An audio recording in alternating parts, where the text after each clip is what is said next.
Mr. Pratt. Well, first of all, I think the most foolish thing that has happened with regards to this controversy over the 4 members of parliament is the publication of the speaker's medical expenses. I mean, it is so foolish, it is unbelievable. What has the speaker's medical expenses got to do with whether or not those 4 members of parliament should vacate their seat? I can't believe it. I can't understand it. In any case, is the speaker the only public official who has incurred medical expenses? What about the president? What about the vice president, who today is the flag bearer of the New Patriotic Party? What about other members of parliament as well? I mean, this publication, it's so foolish, it's unbelievable. And yet it has been done. And have you seen those who are forwarding the speaker's medical expenses? Go and check, see those who are forwarding the speaker's medical expenses.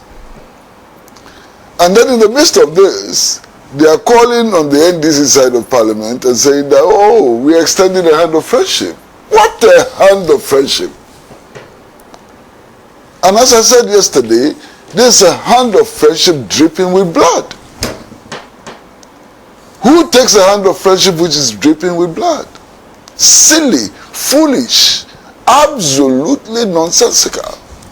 This publication, what is it intended to do? But put that aside. You see, the absurdity of the Supreme Court decision is so easy to demonstrate. You don't have to think deep to demonstrate the absurdity. Okay. By this decision, the Supreme Court is saying that somebody like Honorable Cynthia Morrison, who today in the field, in the constituency, is campaigning against the NPP, is still a member of the NPP, still an NPP member of parliament, and is entitled to all rights and privileges as an NPP member of parliament. Do you see the absurdity? So when the NPP caucus is meeting in parliament, even confidential meetings, the Supreme Court says that she should attend those meetings and campaign against the NPP in the field. What absurdity! Foolishness in the highest order. What absurdity! I mean, the absurdity is so clear. You don't have to go to law school. You don't even have to be sensible to see that this is absurd.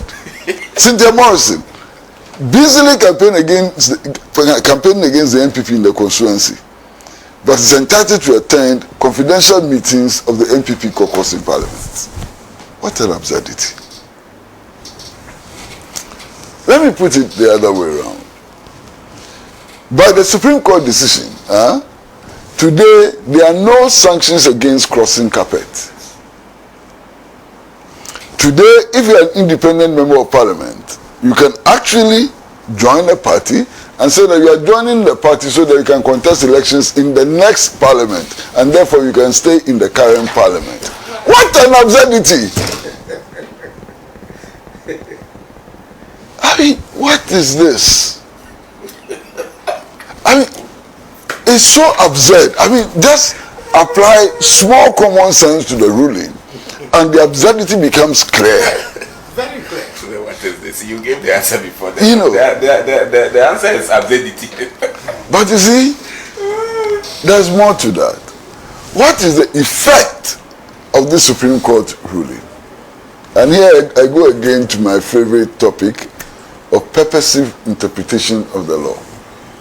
What is the effect?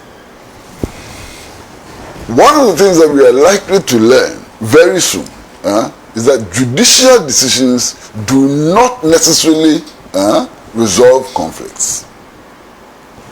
And I'll give you the case of Boku. There have been so many judicial decisions, the conflict is raging. 30 people are now dead, and so on. So judicial decisions do not necessarily resolve conflict. Now Supreme Court has made a decision.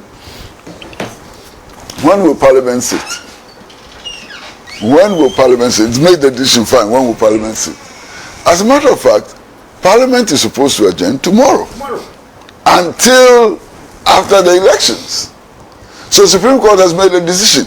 When is Parliament going to sit? How is Parliament going to sit? Let us say that the minority, majority, whatever, triggers the process for petitioning the Speaker to recall Parliament. So Parliament is recalled.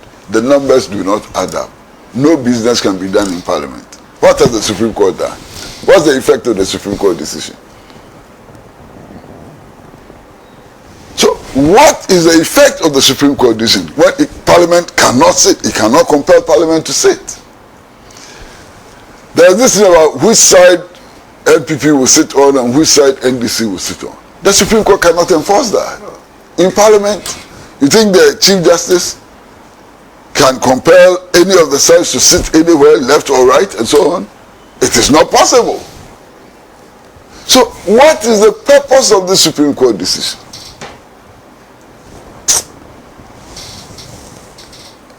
It has been said before by more knowledgeable persons and so on, that really sometimes the law is an ass.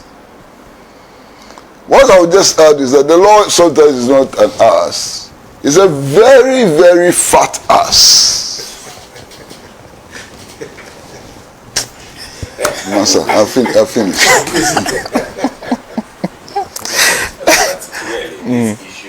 Publication of Mr. Speaker's medical bill. It's so foolish that why would you publish the man's medical bill as if he actually went to buy sickness? I prefer us to spend state resources protecting the lives of sensible leaders of integrity than buying handbags and makeup boxes with it. I prefer that. Now, if we were to publish the medical bills of all the leaders of the various arms of government over the last 7 years. Not go far. They should publish the flight, the monies used by president. I'll come to that. In needless travels. They should publish. You see, we just create problems that allows people to come back at us. The President, who is the flag bearer of the NPP, fell sick and got treatment in the UK. They should publish the bills. Who is publishing those bills? You see, let's be quite fair in our politicking. Else we will begin to talk about things. We've heard other statements on this matter that sometimes are even sounding very tribalistic and very ethnic. But we're not going to go there for now. A day will come. But let's be careful in this country. And these things are fueled by us in politics, especially us in government. Let's publish all the bills. We know people's bills. I'm telling you, we know people's medical bills, and that of the Right Honorable Speaker's medical bills is not 10%. No. Of people's medical bills. Should we begin to release them? Should we begin to publish them? Should we begin to post them? You see, some of us are not part of the group of young people who are in politics to make wealth. We are learned, we have knowledge, we are hustling, we are from poor backgrounds, and we know what it means to hustle under the sun. It's the only reason we are able. I'm just receiving a lot of text messages, and someone was asking, are you still in the NPP? I said, actually, yes. In fact, from here, from here, I'm going back to Jubilee House to complete some work. But the reality is that partisanship should not form the basis of your bias. Common sense should do, conscience should do, and the media is quiet. A credible media by now should have been asking that, okay, let the medical bills of every single leader of the country be. We even have ministers whose medical bills are more than what have been expended on the Honorable Speaker. What are we talking about? That other guy was the executive secretary of the president. Is in the US. He's in the US. What is the medical? Who is paying? Who is paying? In every institution, these arrangements are there. This country. Right. If they are talking about his medical bills, then we will be forced to talk about the cause of his condition. We will be forced to talk about. Remember, the Right Honorable Speaker didn't enter office a sick man. No. He entered office and the circumstances that were not palatable to some people within the political space, and shortly afterwards his condition started. Should we talk about it? You see, when you spark fire, be ready for it. Should some of us begin to talk about it? Let's forget the bills and first of all talk about why he fell sick in the first place. Right.